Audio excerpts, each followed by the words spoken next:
Thanks for tuning in. I'm Kiana Dunn with Data Trends. Let's get you set up with Philips SpeechLive. First, go into the App Store on your mobile device and search for Philips Voice Recorder.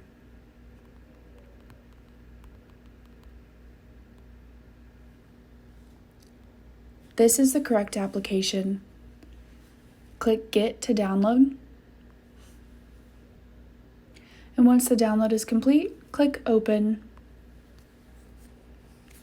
You need to click OK to allow Recorder to access your microphone. The first time you go into the application, a welcome screen is going to pop up. You can follow along with this to learn how to better use the application. For now, we're going to X out of it. In the upper right-hand corner, there's a hamburger. Use this to get into settings. Click Sending Options. And now select SpeechLive. Enter in your user credentials and then click Login.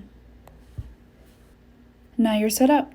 To get back to the Dictate page, click on Dictate on the bottom left-hand corner of your screen.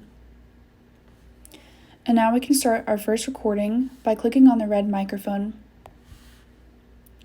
When you're done recording, you're going to hit the pause button.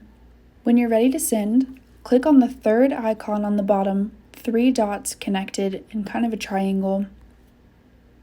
And now you have two options, SpeechLive or speech recognition. You're most likely going to use SpeechLive. Go ahead and click to send.